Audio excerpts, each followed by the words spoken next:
ஸ்ரீ ஆதித்ய ஹிருதயம். ததோ யுத்த பரிஸ்ராந்தம் சமரே சிந்தையா ஸ்திதம் ராவணம் சாக்ரதோ திருஷ்ட்வா யுத்தாய சமுபஸ்திதம் தைவதைஸ்ச சமாகம்ய திருஷ்டுமப்யாகதோ ரணம் உபாகம்யாப்ரவீத்ராமம் அகஸ்த்யோ பகவான் ऋषिः ராம ராம மகாபாஹோ ஸ்ருணுகுஹ்யம் சனாதனம் ஏன சர்வானரீன் வத்சஸ் சமரே விஜயிஷ்யசி ஆதித்ய ஹிருதயம் புண்ணியம் சர்வசத்ருவிநாசனம் ஜயாவகம் ஜபே நித்யம் அக்ஷய்யம் பரமம் சிவம் சர்வமங்களமாங்கல்யம் சர்வபாபப்ரணாசனம் சிந்தாசோகப்ரசமனம் ஆயுர்வர்தனமுத்தமம் ரஸ்மிம் மந்தம் சமுத்யந்தம் தேவாசுரநமஸ்கிருதம் பூஜயஸ்வ விவஸ்வந்தம் பாஸ்கரம் புவனேஸ்வரம் சர்வதேவாத்மகோ ஹேஷ தேஜஸ்வீ ரஸ்மிபாவனக ஏஷ தேவாசுரகணாம் லோகான் பாதிகபஸ்திபிः ஏஷ பிரம்மாஸ்ச விஷ்ணுஸ்ச சிவஸ்கந்த பிரஜாபதிः மகேந்திரதோ தனக்காலோ யமः சோமோ ஹ்யபாம்பதிः பிதரோ வசவः சாத்யோ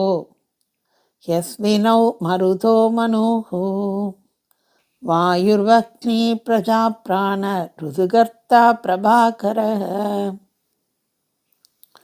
ஆதித்யः சவிதா சூர்ய ககபூஷா கபஸ்திமான் ஸ்வர்ணசத்ருசோ பானுர் ஹிரண்யரேதோ திவாகரக ஹரிதஸ்வः சகஸ்ரார்ச்சி சப்தசப்திர்மரீசிமான் திமிரோன்மதனः சம்புஸ்த்வஷ்டா மார்த்தாண்டம் சுமான் ஹிரண்யகர்ப்பசிசிரஸ்தபனோ பாஸ்கரோ ரவிः அக்னிகர்ப்போதிதே புத்திரः சங்கः சிசிரநாசனக व्योमनादस्तमो भेति रुक्यजुः सामपारक घनवृष्टिर्रभां मित्रो विन्ध्यवीधिप्लवङ्कमः आदभीमण्डली मृत्यु पिङ्गलः सर्वदापनः कविर्विश्वो महातेजा रक्तसर्वभवोद्भव नक्षत्रग्रहधाराणाम् अधिपो विश्वभावनः तेजसामपि तेजस्वी द्वादशात्मन्नमोऽस्तु ते नमः पूर्वाय किरये पश्चिमायात्रये नमः ज्योतिर्गणानां पदये दिनाधिपतये नमः जयाय जयभद्राय हर्यस्वाय नमो नमः नमो नमः सहस्रांसो आदित्याय नमो नमः नमः उग्राय वीराय सारंगाय नमो नमः नमः पद्मप्रबोधाय मार्ताण्डाय नमो नमः ब्रह्मेशान्याच्युतेशाय सूर्यायादित्यवर्चसे भास्वते सर्वभक्षाय रौद्राय बभुषे नमः दमोक्नाय हिमक्नाय शत्रुघ्नायामिदात्मदे कृतघ्नघ्नाय देवाय ஜோதிஷாம் பதையே நமக. दप्तसामीकराभाय वक्नये विश्वकर्मणे नमस्तभो विनिघ्नाय रुचये लोकसाक्षिणे नासयत्येष वैभूतं तदेव सृजति प्रभुः बाह्यत्येष दभत्येष वर्षत्येष कवस्तिभिः एष सुप्तेषु जागर्ति भूतेषु परिनिष्ठितः एष एवाग्निहोत्रं च बलं सैवाग्निहोत्रिणां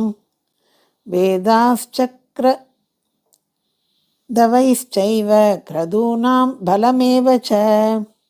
यानि कृत्यानि लोकेषु सर्व एष रविप्रभुः येन मावत्सु कृच्छ्रेषु गान्तारेषु भयेषु स कीर्तयन् पुरुषः कश्चिन्नावसीदधिराघवः पूजयस्वैनमेकाग्रो देवदेवं जगत्पतिम् एतत्त्रिकुणितं जप्त्वा युद्धेषु विजयिष्यसि अस्मिन् क्षणे महाबाहो रावणं त्वं वधिष्यसि एवमुक्त्वा ददागस्त्यो जगामस यथा गतम् एतच्छ्रुत्वा महातेजो नष्टशोको भवत्तदा तारयामास सुप्रीतो राघवप्रयदात्मवान् आदित्यं प्रेक्ष्य जप्त्वा तु परं हर्षमवाप्तवान् त्रिरासम्यः सुशीर्भूत्वा धनुराधाय वीर्यवान् रावणं प्रेक्ष्य हृष्टात्मा युद्धाय समुपागमद् सर्वयत्नेन महता वदेदस्य धृतो अभवत् अतर विरवदन् निरीक्ष्य रामं मुदितमना परमं दृश्यमानः निशिसरपदि संघर्ष्यं विदित्वा सुरगणमध्यगतो वचस्त्वरेदिः इति आदित्यहृदयं सम्पूर्णम्।